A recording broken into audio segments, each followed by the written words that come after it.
What's up guys, Ivan Carranza here, and today we're taking a look at the Sushibox Finally B3 Direct Box.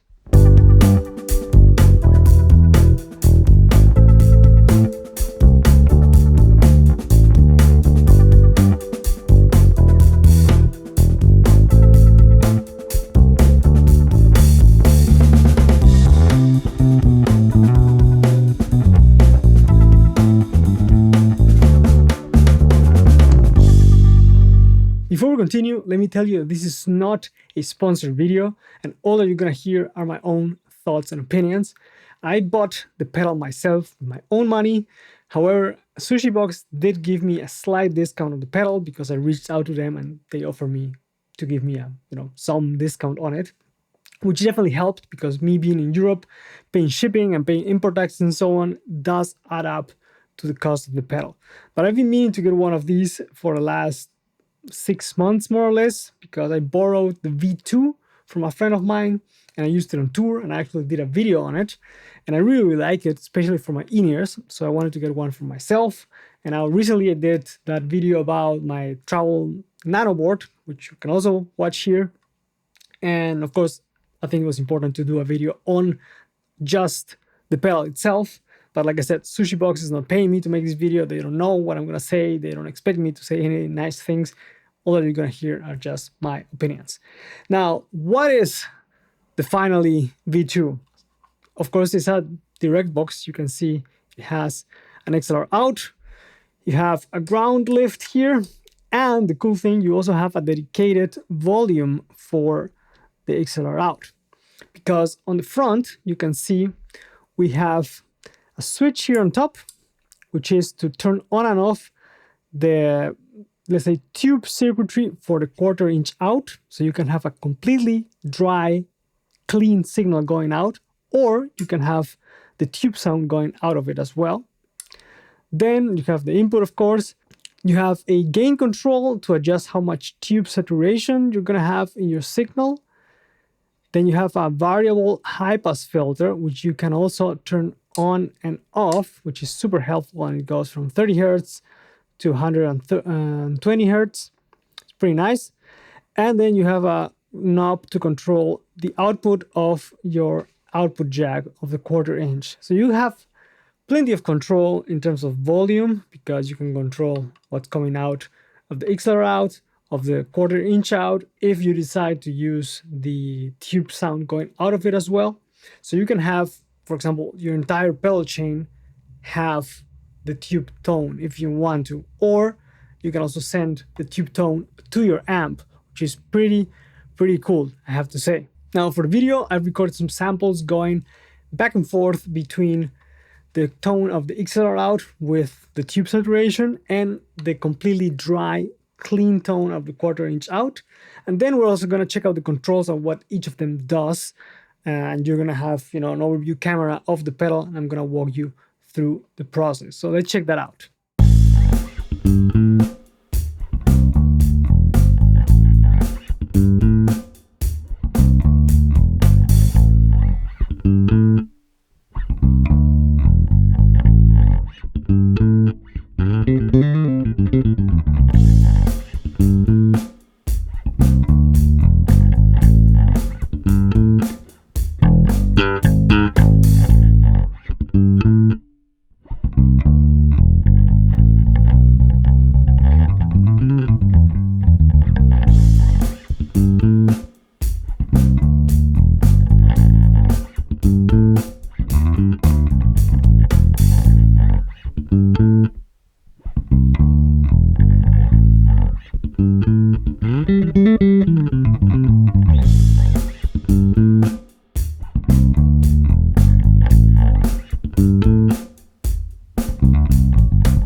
I have to say, some of these A/B back and forth are kind of subtle, and I think you get more of this if you play through the pedal, and if you of course listen in a good listening environment with monitors or studio headphones.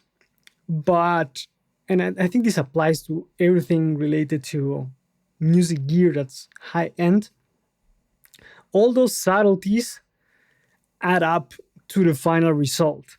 So, for example, if you're recording with a very cheap interface and you then record with a really good one, even though it's the same core sound, you're gonna have, for example, more dynamics. The top end is gonna open up. The low end is not gonna sound flat anymore. And I mean, sure, could you have recorded with a really cheap interface and get a good result? Yes, but all those little details, all those little nuances from pedals like this one, for example, add up to the final result, meaning you probably need to add less EQ to the signal. You probably need to work less in making an instrument fit in the mix, which is what at the end of the day matters the most. And this is the kind of thing that's hard to translate over through YouTube, especially if you're not listening in a proper studio environment.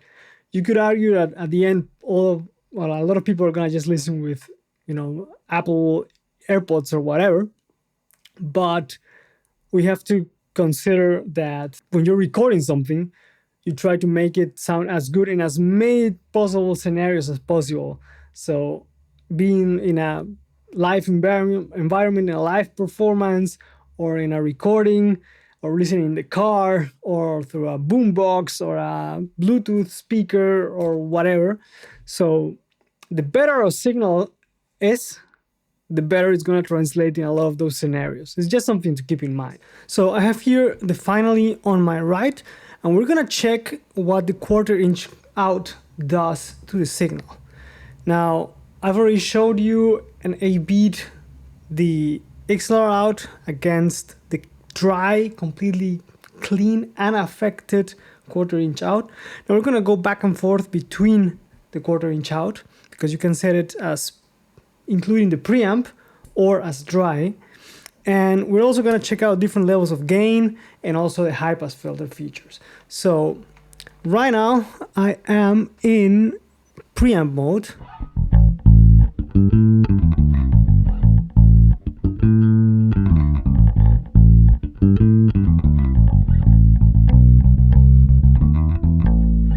With the gain at 12 o'clock and the volume to compensate. If I turn this all the way down, there's the volume. And if I increase this, of course, then it comes up. If I toggle the dry switch, no matter what I do with this switch, the volume stays the same. But we can play around with the gain to adjust how much tube saturation we're adding to the signal. So if we go like very low, we need to of course compensate for volume here.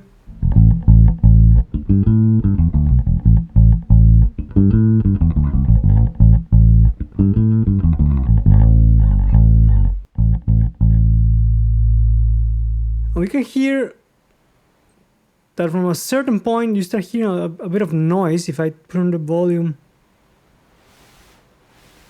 too high. So that means of course we need a bit more gain. So let's pull it a bit higher.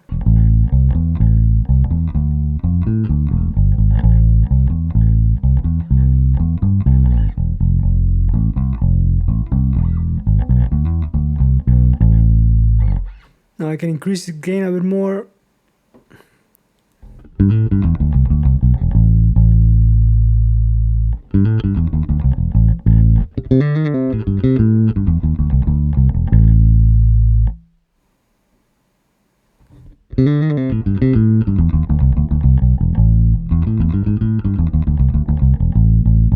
And here I'm starting to feel a little bit the tube compression. The strings feel and react slightly different. So if I increase it even more, pretty hot.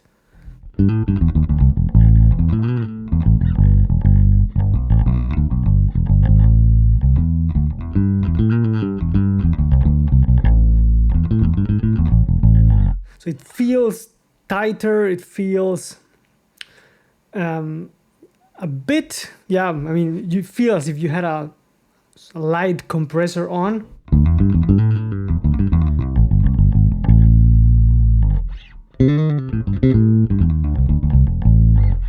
if I go even higher, this is with the tube fully cranked.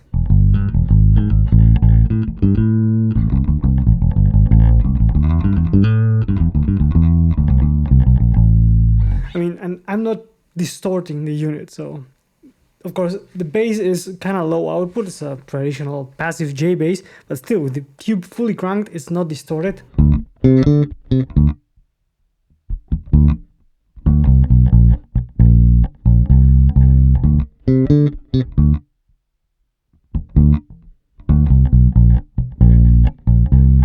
Right, so it's pretty clean, but it sounds good.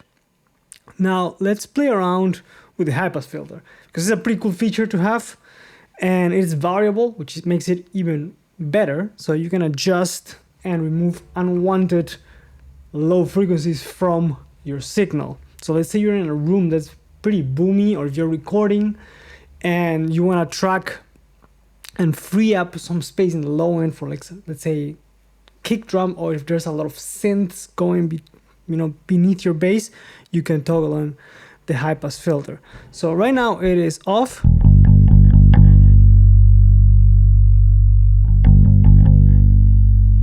Doesn't do anything. If I engage it like this,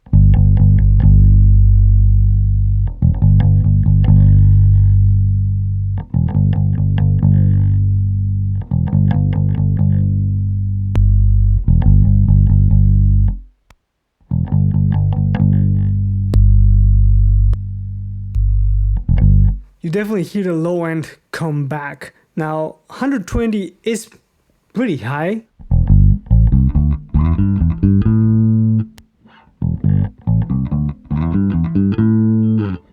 But I mean, maybe in stream cases you can use it. I would say probably, like, most of the time you would use it around this area.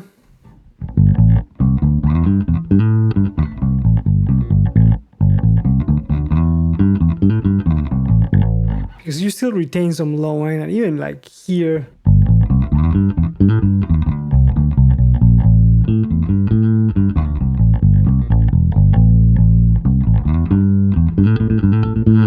And the cool thing is that since it is going out also out of the 1/4 inch out, that means that you can send the signal to your amp, if you have an amp on stage, for example, and in a way improve the performance of your speakers, because by high passing the filter, the signal, you can also boost more level into your amp without worrying that you're going to damage your speakers, because you're not going to blow them as easily because you're high passing the signal. Of course, you always have to be careful with this kind of thing. I don't want you to just crank your amp all the time, but it's going to improve the performance of the cones of the speakers. And also another cool thing that you can do is high pass the signal and then boost bass, because those two filters, the EQ and the high pass filter, are going to interact in a different way than if you were just cutting bass or just boosting bass. So even though if you're cutting and boosting at the same time, you're going to remove a lot of the sub stuff that's not wanted, but still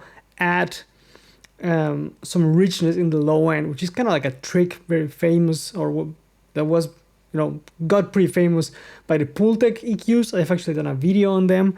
So having a high pass filter is pretty neat in my opinion, and even better that it's a variable one. So at default it's at 30 Hz, which is already good because that cleans up a lot of rumble. But if you just raise it up a little bit, it cleans up some from the sound.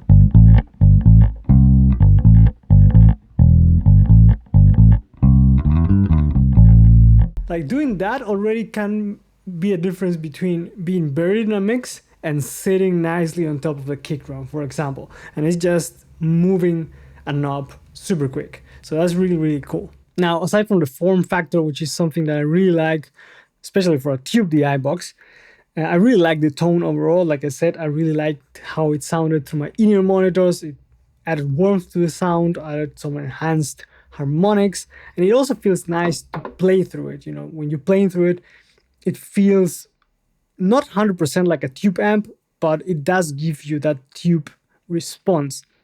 It's not as much as the Noble. The Noble, I have to say, does feel nicer, and in my opinion also sounds better, but at a fraction of the price, you're getting a pedal that's a lot smaller, that you can get quite easily, and it sounds good. It adds analog saturation to your tone. It doesn't distort, at least not with the tube that's in it currently. I know some other people change the tube to add some more gain, but I like what it does as is. Now, the only thing that has me a bit worried, although my good friend Stefan Pfaff has been using his on the road recently. He went on a 6-week arena tour, and he also has pretty much the same setup that I do, an Anagram, the Sushibox, and he has a Lucid Hand compressor, but he's been using this one with a tube with added gain. But being a tube device, it does worry me a tiny bit that it might break on tour, especially because the V2 that I borrowed from a friend, it broke, and I don't know what happened with it. He got it replaced from Sushibox, but of course, always tube devices on the road are gonna take much more of a beating than any other type of device, any other type of pedal. So that's just something to keep in mind, that you have a tube, it can get damaged and you might need to get a replacement. But other than that, I really, really like the sound. I really like the features that it has, and I'm really happy that I bought it. You've seen me doing many videos with it, especially on Instagram, where I put it at the end of the chain, and it adds some nice richness to the sound that you don't get otherwise, or you would need to run it through more plugins or more EQs, and just by putting the pedal in there, you get a lot of that, let's say, fairy magic dust added to the tone. So I'm curious to know what you think about the Finally V3, so please let me know down in the comment section, and also don't forget to subscribe, hit the notification bell to stay up to date with content that's coming to the channel. As always, thank you guys for watching. Let me know what you think in the comments, and I'll catch you guys on the next one. Take care.